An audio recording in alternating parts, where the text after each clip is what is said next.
Hello and welcome to another episode of Soul Talk Radio. So today I want to discuss something that I saw somebody write about. They called it the monkey mind versus the monk mind. And I thought the topic was really interesting and just a good way to describe something that I've talked about before, but it was a good delineation between the two things that we may currently be experiencing and then the thing that we're hoping to eventually experience. So they called the monkey mind because it's similar to a puppy mind, right? Our ego mind is constantly like running around like a puppy with the zoomies, darting from here to there, from thought to thought.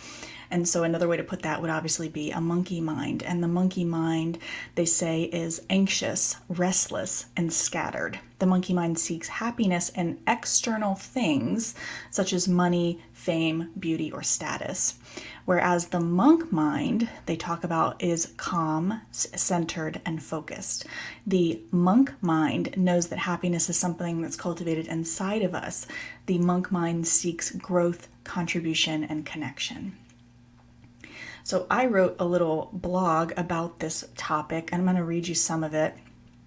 So according to the great mystics and spiritual teachers, there are two approaches to living. One approach is to continue looking outward and focus our attention on things beyond our control. Often we are seeking outside validation for acceptance and meaning, seeking wealth, fame, or acquisition of things to buy us happiness. This can result in feelings of anxiety, loneliness, and helplessness, since we are lacking a true understanding of our knowledge and power. Seeking things outside of ourselves instead of looking inward to find what it is that we're seeking. This is what the spiritual masters call the monkey mind, darting from here to there, always seeking, focusing on everything outside of ourselves instead of the things inside of ourselves and the things that we can control.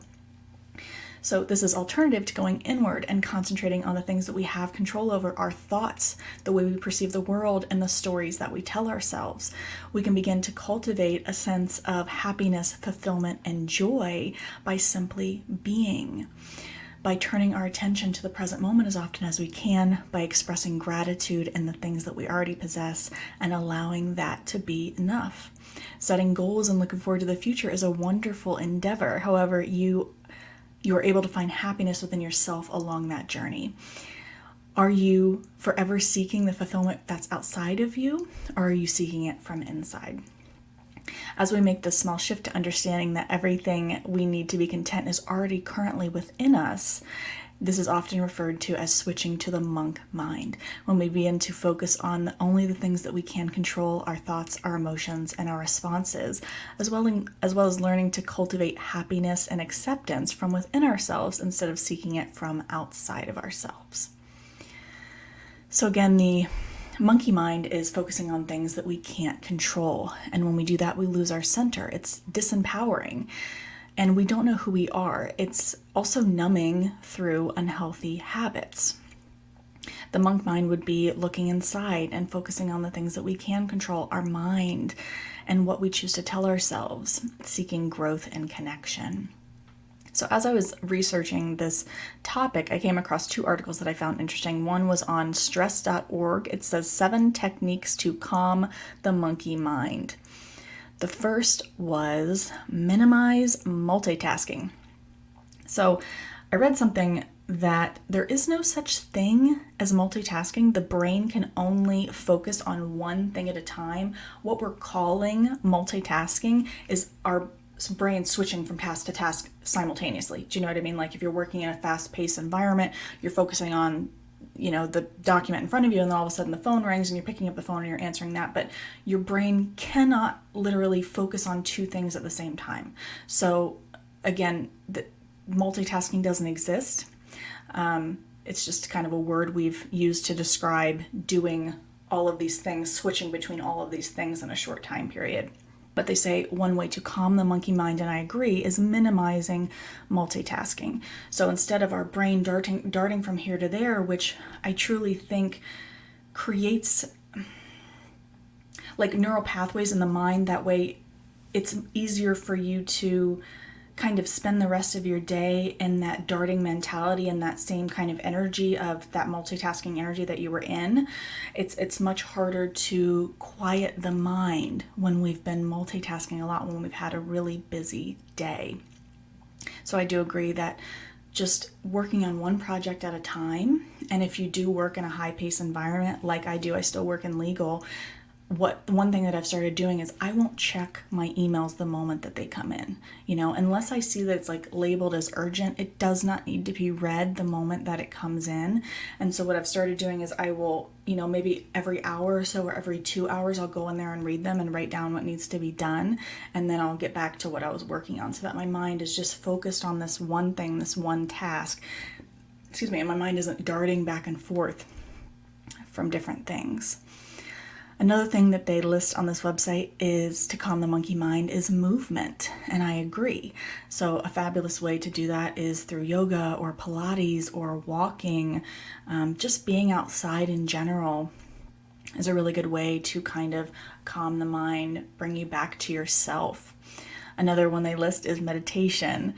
And then comedy and laughter. I agree. Laughter is so important to our mental health, but we tend to overlook it as being like frivolous. I can't tell you how often I notice that people, especially in the corporate world, they see laughter or funny memes being passed around the office as something that is a waste of time and frivolous. And I disagree. I think that laughter is so important, and it does help to kind of disconnect us from those worrisome repeating thoughts, focusing on something that brings us joy, brings us laughter. And so I agree. Number 5 is they say music to help calm the monkey mind. And I agree. You can use music as a form of meditation. And I've taught that to people before. Just let's say you're listening to one of your favorite songs and you can choose to focus in. I'll do this a lot. Like I'll focus in on just the sound of the guitar strums, or just the sound of the drums, or just the sound of the musician's voice, And it's a form of meditation. It's a form of focus as I'm sitting there focusing on that thing, that particular noise. Just like you would in meditation, let's say you're focusing on the sounds around you, the sound of birds around you, or whatever it is that you're choosing to focus on. Maybe it's the sound of your own breath. It's the same thing, but you're doing it through music. Another great one that I do is I listen to what's called, I switch between, it's called lo-fi beats. If you just look on YouTube and you look up lo-fi beats, it's just this really chill music that helps to kind of calm me down and bring me to a calmer headspace just while I'm working. And I also listen to Hertz tones. You can look that up as well. And there's thousands of them to choose from. They're all fantastic and they're all very calming, especially again when you're working and during fast-paced activities or something like that, or just if you just want to have a calm moment and sit on your couch with your tea and your pet and just enjoy that. Another one that they list is massage. And then the 7th one to calm the monkey mind, they list as finding meaning. So they talked about finding meaning in the challenges that we face, which I agree with, but I also wanted to add to that and say that something that helps to calm my monkey mind is finding meaning, and not only finding meaning, but pursuing that meaning that I found in my life. When I was, for example, not pursuing the things that I wanted to pursue, when I would sit on my couch and I would, let's say I had a stressful day at work and then I went and I sat on my couch and I was kind of numbing a little bit through watching TV, just kind of trying to forget the day that just happened. And I felt oddly more anxious sitting there because in the back of my mind, I knew there was all of these things that I wanted to pursue, but I wasn't pursuing them. We've talked about this in a previous episode that one of the reasons, this is my case, I don't know if it's the same case for you, but one of the reasons why I wasn't pursuing things was because of fear. I was procrastinating out of fear. And I'm also a perfectionist, and perfectionism comes from a place of fear, fearing not being good enough. This is another reason why we procrastinate, which we've talked about before, is because we're afraid that once we do create it, it won't be good enough. So we procrastinate on ever creating it at all. So when you're finding meaning in your life and chasing the things that you know are going to bring you joy, chasing your dreams, because I know you have a dream. All of us do. We all have these ideas of what our ideal life would look like or what we want to share with the world, and half the time we don't pursue them out of fear a lot of the times. But I found that when I wasn't pursuing them, my mind was more kind of all over the place and sitting more in anxiety. And it was because I wasn't pursuing those things. So another great website that I found that was kind of talking about this subject of the monkey mind versus the monk mind was on tinybuddha.com. It says 9 powerful lessons from a monk.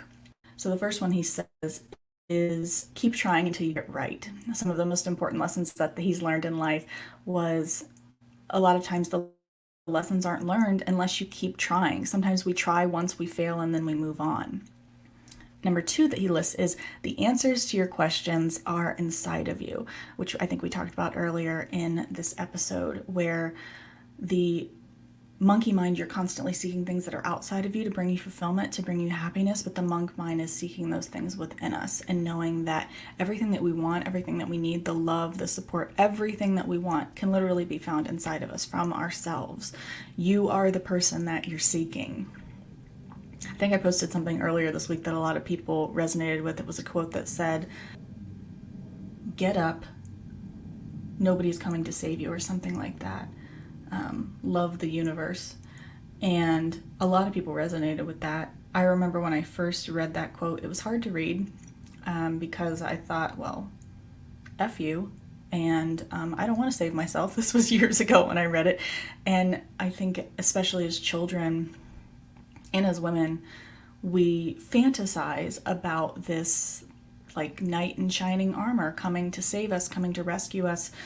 And trust me, you might have beautiful, wonderful partners in life, and that's fabulous, but they're not going to save you. They're not going to rescue you. You have to rescue yourself. You have to save yourself.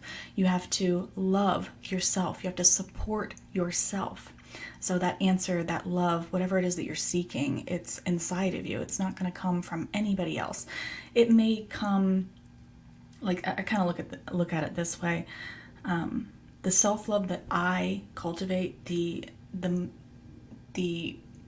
moments where I'm extremely proud of myself, things like that is the cake in my life, right? I create that cake. I create that love. I create that abundance and that fulfillment. Anybody else, my beautiful friendships, any other relationships that want to come into my life, my family, they're just the icing on top of the cake. Like I bring that love and fulfillment to myself. Anybody else who wants to love and support me is just the icing on top. So another thing that they list is, again, these are 9 pieces of wisdom from a monk. Real wisdom in life comes from doing something and failing. Absolutely. The other day I had a speech in Toastmasters where they kind of talked about this topic, and I think the question was, what have you learned from failing, or what do you find like positive out of any experience of failing? And so what I ended up talking about was, and I don't necessarily consider this a failure, but I think that some people would. So now that I'm really starting to scale my business, there are constantly times where, because I have to kind of be a salesperson and get out of my comfort zone and email people and say like, listen, I'm offering this and I think that you would really love it, that sort of stuff. And sometimes I get no response at all. People just ignore you. You'll see that they've read it, but they've completely ignored you, which is fine. They probably get a lot of, that same content. But then sometimes you'll get people that are really negative and they'll respond like, do not pitch me, or I've had some really negative responses, or people just say, no, I'm not interested, don't email me again, sort of thing. But at first, I kind of saw those as tiny little failures. But then I really started thinking about it and I'm like, they're not though. I've learned so much from those interactions. And I've also kept like an Excel sheet of the different types of, because you're constantly, when you own your own business or when you're in sales of any kind, you are constantly kind of manipulating isn't the right word, but you're shifting and tweaking the stuff that you're doing. You notice that some stuff works and some stuff doesn't, so you're constantly tweaking it or changing your message or changing the way you go about contacting people. And in that way, with these small little failures where I see where things don't work, I've learned the things that do work and the things that do bring me business.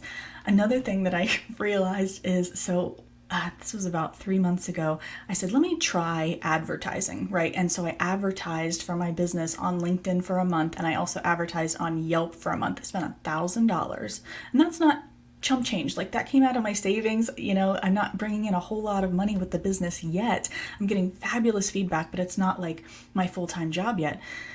And I remember after I got no business from those sales, from that marketing, no business at all. And I spoke to a marketing guy about it last week, and he was like, yeah, that happens. I can't tell you how often that happens, where businesses will spend money on marketing and then nothing comes from it. And it felt like a little bit of a failure, right? I was like, oh, I really was hoping for something more from that, and it didn't come.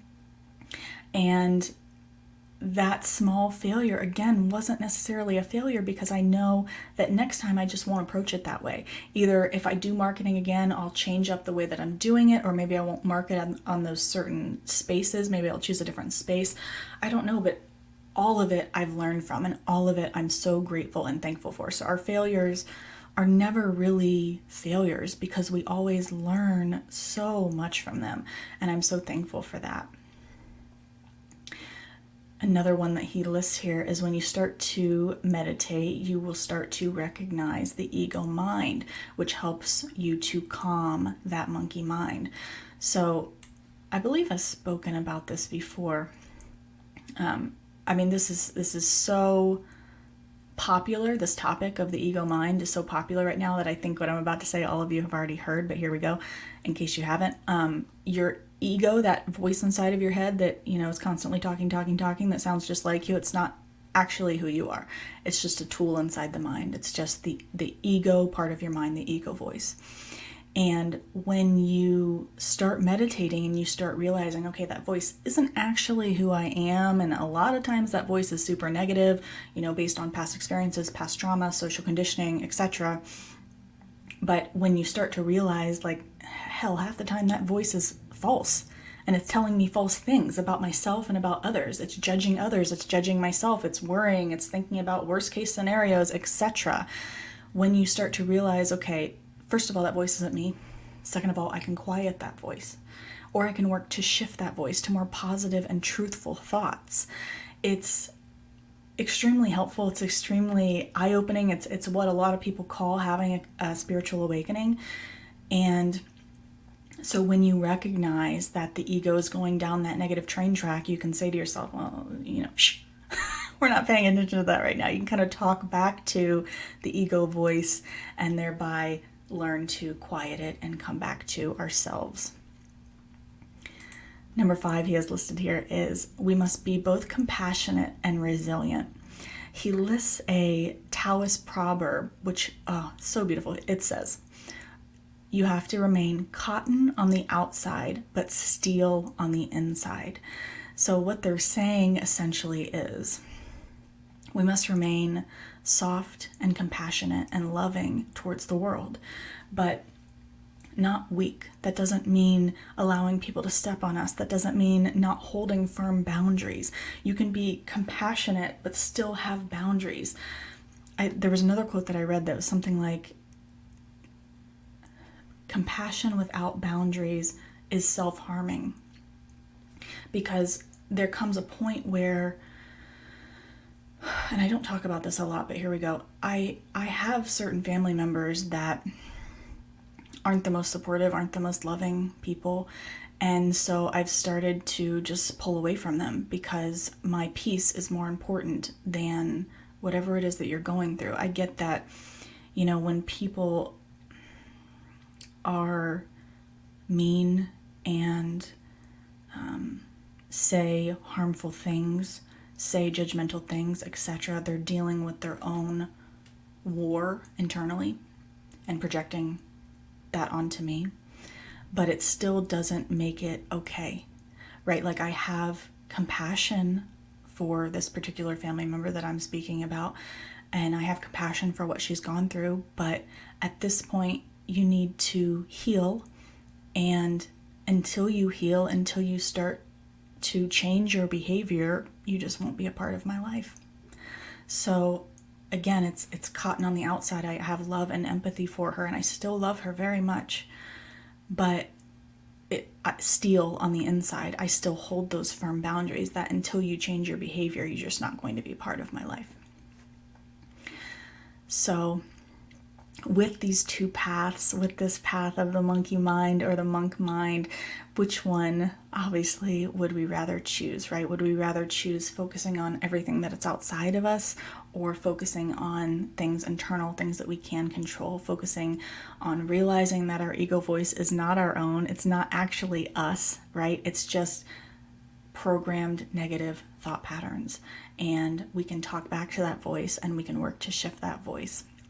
And it's also learning to be in the present as often as we can, but not feeling shame when we aren't in the present moment.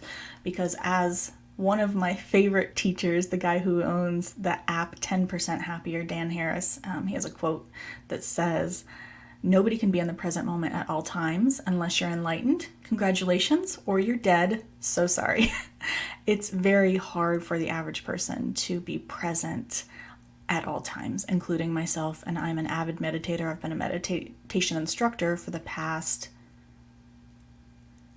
7 years, coming up on 7 years. So even for me, it is hard to stay in the present moment at all times, but that's okay. It's any time that we remember that we're not in the present, or we want to be in the present, taking that moment to practice mindfulness, to come back into the moment, to pay attention to the subtleties that are happening around us, the sound of birds, the sound of our breath, the sound of our children playing, if they're, whatever it is, and focusing on that and focusing on just what's happening in the present. So hopefully you found some benefit from today's episode. One thing that I sometimes forget to mention to you guys is, because sometimes I kind of I think of them as the same entity, but they are not. I teach a meditation on the Insight Timer app every Sunday morning at 10 a.m. So if you're listening to this podcast on Spotify or Pandora, if you log into the Insight Timer app, search for my name, Megan Shirey, you'll see any of the live events that I have scheduled. And again, I teach a live event, a live guided meditation every Sunday at 10. So that just ended about an hour and a half ago, but you can catch me next week or moving forward. I'm also a mindfulness coach. If you're interested in a session with me, just visit my website, go to meganshirey.com. Please like, share, and subscribe if you enjoy these episodes. They're recorded every Sunday morning at 11 a.m. and then they are available on every major podcasting platform Monday morning at 7 a.m. If you love this content, please leave a question, an episode idea, or a comment or a review. And may you be happy, may you be well, may you be joyous and at ease. Thank you so much for joining me, sending you infinite love and light, and until next time.